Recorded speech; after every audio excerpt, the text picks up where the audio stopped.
Why does everybody hate Vic Mensa?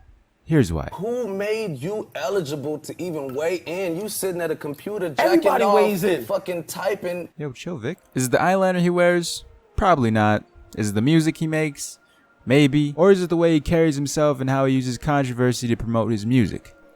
Probably. So I'm a few weeks late covering the Vic Mensa controversy.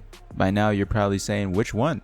It's weird because you never hear about Vic Mensa in headlines or videos about him talking about his music. You hear about him when he's saying something crazy or disrespectful. Recently, people got upset with Vic Mensa because he dissed XXXTentacion, which I could easily see why people would be upset, because that's his idea of promo. And I guess in his mind, any publicity is good publicity. It sucks to see Vic Mensa's career path that he's chosen and, the attention, the negative attention that he's drawn to himself. Because I feel like once upon a time, I and many others felt like he was an upcoming artist going to do big things, and that really hasn't unfolded how I thought, or probably how he even thought. Because when you compare Vic Mensa to Chance the Rapper, those are two completely different levels of success. And he probably hates people comparing him to Chance because he blocked him out of his picture with Jay-Z and Beyonce. In today's hip-hop culture, I feel like people have to differentiate an artist as a person and that the music that they create. A good example of this would be Kanye West, and on the other side of the spectrum, Russ, who I completely made the same exact video talking about why everyone hates Russ. Link in the description if you want to go check that out. You should probably go check that out after this video, of course. And Vic Mensa has dug a hole for himself for the way he acts, and it's the internet. People aren't going to judge you separately for the most part. They're going to lump you all together and say, because of his personality is so trash, his music must be trash. There's so many artists and people in general that you could just lump into this category. The person that he dissed, X, is an artist fans will defend, but at the same time, if you follow the right feminist vegan on Twitter, you'll probably see a bunch of hate towards X, saying he's a woman abuser. That's just how the internet works, unfortunately. If you act a certain way or if you do something, they're going to write you off and say whatever you make is invalid because of what you did or what you said. And that's just gonna, how it's gonna be. And we're going completely off tangent of why everyone hates Vic Mensa, but that's one of the reasons. People say his personality is trash. He shouldn't be dissing dead people. He's the new Russ, etc., etc. Aside from Vic Mensa, the person, and the outlandish things he says, what about his music? It's just kind of like, In 2014, Vic Mensa was selected to be on the XXL freshman cover. And times were way different back then. You didn't need a huge blow-up song to make the list. You just needed to have a solid body of work. In Vic Mensa's case, he had his mixtape, The Internet Tape.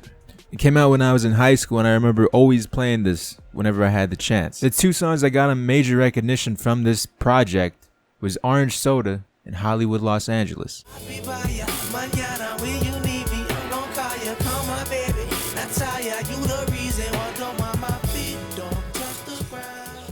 But some of my personal favorites are Holy Holy and Time Is Money. Say money, hope the money you say go say you. Sell my shit, set and Sachi, my sugar, food, my table. Too easy reading, people tweeting, tweaking like they hate true. So when he made the XXL freshman list, it was kind of a surprise to see him take a more mainstream popish sound with his song Down on My Luck. But Vic Mensa's weird rise and change of sound didn't stop there, because the following year in 2015, he had a new song featuring Kanye West titled You Mad, and it was once again another style switch up. And I remember when it came out, I thought to myself, why is he making music like this? Why not just revert back to making more music like how he did off the Internet Tape? I and many others felt like Vic Mensa was going in a different direction, and although I feel like at the time that was his biggest song, that was his peak, and other than that, he was starting to plateau. As you see in 2016 and 2017, his release of There's a Lot Going On, the autobiography. 2016, it seemed like nobody was talking about Vic Mensa, so he started making headlines in 2017 and 2018.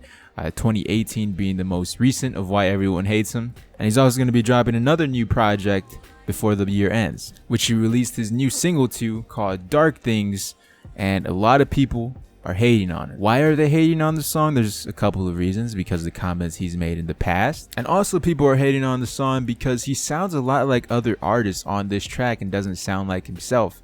There might be some comparisons to Post Malone, Kanye West, and the most noticeable one being Juice WRLD. It even seems like some parts of the song, the flow-wise and lyrics, are ripped straight from a Juice WRLD song. I totally understand why people are hating on this track, because they don't like Vic Mensa. They don't like Vic Mensa stealing another artist's style of music, but in reality, this is what Vic Mensa has always done when it comes to changing up his styles. It does, however, sound hypocritical of Vic Mensa to diss a dead man and then go make a song in his lane that he created. So, yeah, I understand the hate. I definitely do. But Vic Mensa isn't a bad artist. He's just not one of the best type of people. Let me know how you feel about Vic Mensa in the comment section below. You love him, you hate him because everyone else hates him. Although I'm not a fan of the new Vic Mensa, I personally love the old Vic Mensa, and I'm always eager to see if he's able to grow and change. Like the video if you enjoyed, click on some of these others, share it around, and subscribe. I'll talk to you in the next one.